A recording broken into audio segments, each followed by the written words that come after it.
On the right, Tomer. Tomer Azarla with Clutch Points. Kyrie, it's a bit of a two-parter. The sense of desperation that a team plays with down 3-0, are you able to replicate that in another game? Like, how do you bring that same exact mentality in next game? Yeah, but just by putting it in perspective, just what we're up against, history's going to be made either way, so we would like to be on the right side of it.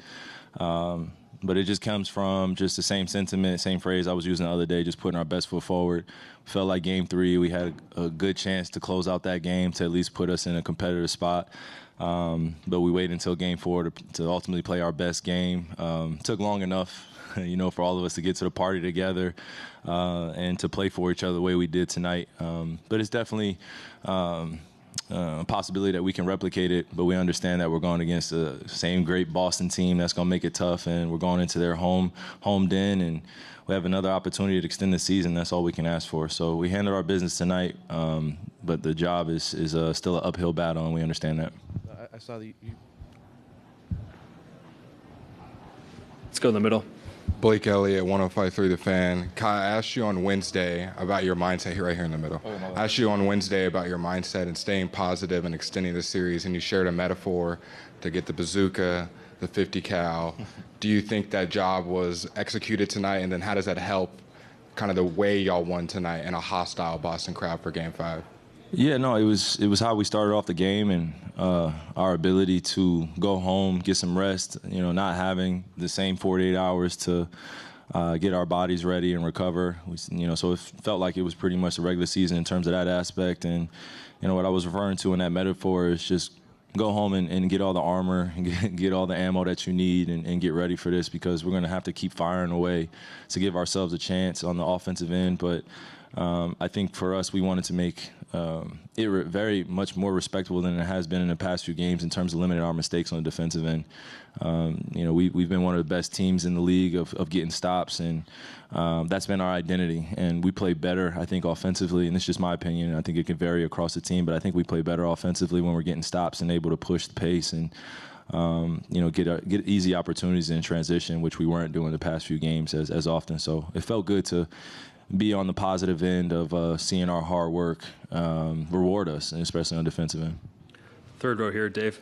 Kyrie, Dave McBennett with ESPN. You're so familiar with it, what it's like to be in the eye of the storm, playing at the ultimate stage in the NBA. That said, how would you describe Luka's response tonight? I think he made a few people eat their words in a healthy way. I'll say that in a healthy way. I don't want to curse up here or anything like that or get anyone into any,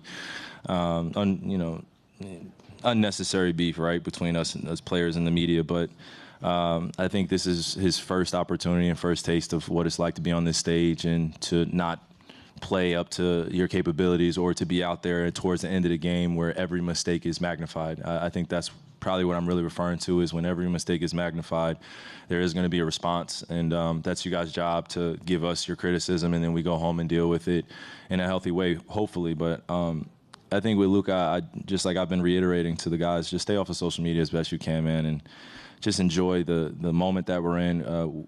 And it's not just about making it this far. It's about figuring out the little nuances to get wins on this stage. That's what it's about for us as competitors, and that's where our focus should be. So he responded very well, and I expected it. I think a lot of people expected it too that have seen Luka, have known Luka, but just didn't know how it was going to happen. And he made some things happen tonight that I was very proud of him, and he grew. And that's what we've been talking about too since the beginning of the series, is our growth and us trending in the right direction and figuring out how we get wins together as a group with all those external factors still going on. How do you still lock in? How do you still focus in? How do you breathe through some of those mistakes? And I think he did a great job of that tonight. So hopefully we can still extend this series going into Game 5, but we know we still have to play our best, and we have to control what we control. Yeah. Fourth row, Ramona. Kyrie, Ramona Shelburne, ESPN. You talked the other day about how Boston really knows your game because you were there, you know those guys, and that was the challenge you had to meet yourself, of them just really knowing how you play. Yeah, how many games was it that they had in a row? Was it 17? Yeah. Yeah. And how have you been able to take that? Like, when somebody knows what you do, how have you been able to evolve throughout this game and maybe the last half of the last game too? It's taken time, I tell you that.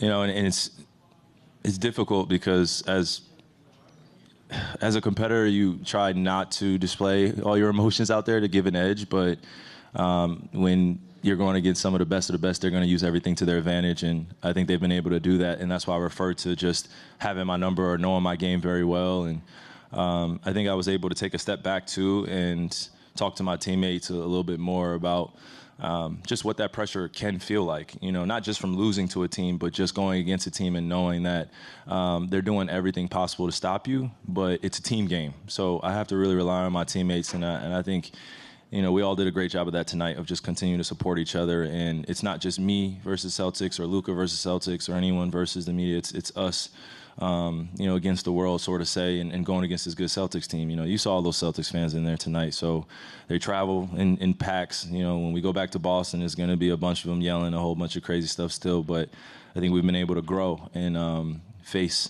kind of this adversity head on, and we're figuring out each other in a crazy way during the highest stage of basketball. So it's a beautiful thing, but it's also can be chaotic if you don't know how to stay poised through it. So I think we're figuring out each other throughout those phases. Appreciate the question, Ramon. 6th row, Vinny. Kyrie, Vince Goodwill, Yahoo Sports. Before the game tonight, Jason had an impassioned sort of defense of the criticism to Luka.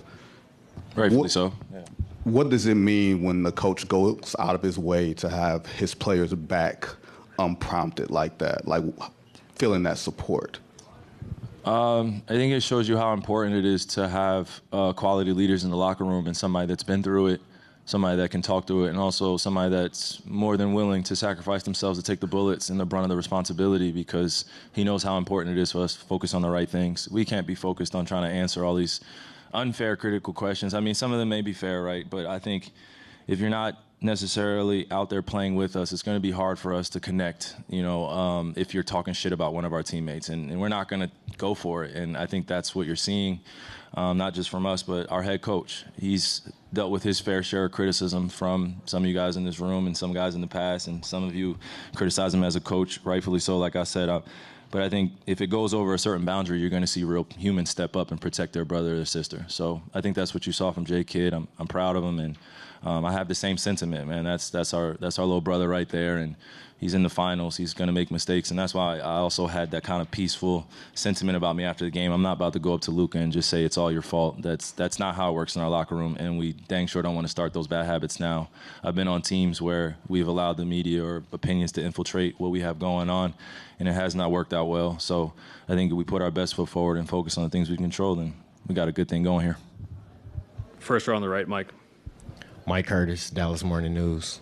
Kyrie, Derek Lively had 2 3-point attempts this season in his career. When he hoisted that shot up, what were you thinking? And what can a shot like that on this stage do for his confidence going forward? I mean, if you're familiar with D-Live's game, then in high school he was shooting those threes. He was on a pretty good team, too, that ended up winning a few championships together. But D-Live had an expanded game, sort of say, when he was in high school. It's crazy. I was watching highlights not too long ago, but when he shoots that, I have the utmost confidence. I think it surprised a lot of people in the arena because of the attempts and that he hasn't had yet. But for him to step up and shoot that shot, we needed it, and created a little bit more separation in the game. It eased everybody else out, and it eased everybody else's feelings that were out there with him. And when you have our one of our vocal leaders making a 3 like that, you best believe he's going to come to the bench and let everybody know he made that shot. So everybody was happy for him, and we knew it was a big shot. So, man, more credit to him. Want him to keep working on it. But I don't know if he shoots it again, but if he's open and shoots it, then we have the confidence in him. 1st row, Tim. Tim McMahon, ESPN. You talk about poise a lot. I know that's something you've worked with Luka on in terms of not letting frustration affect his focus.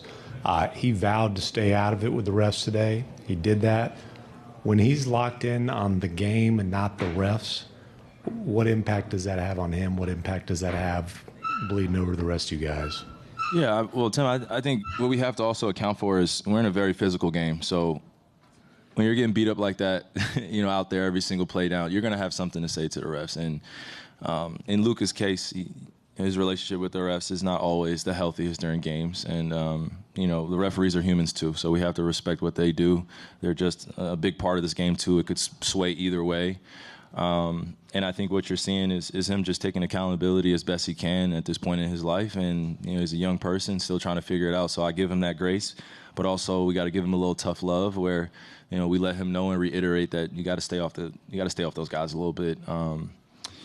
So I think it's just lessons being learned. And when he is locked in like that and he's not paying attention to the rest, he is, a huge, impactful player for us and a great leader for us. So we just want him to stay consistent on that and not be too hard on himself either if he's going to do that. If he gets a tech, so be it. No one's fratting the eye, but if we're trying to get back into the game and we need the refs, then there has to be a different perspective, a different approach you got to take. So sometimes a good conversation works with the refs. Sometimes eye-to-eye conversation works with them. But when you're shit-talking them and MFing them all the time, it could get to them too. So I'm not saying that we're all perfect, but we got to use everything to our advantage on a positive note.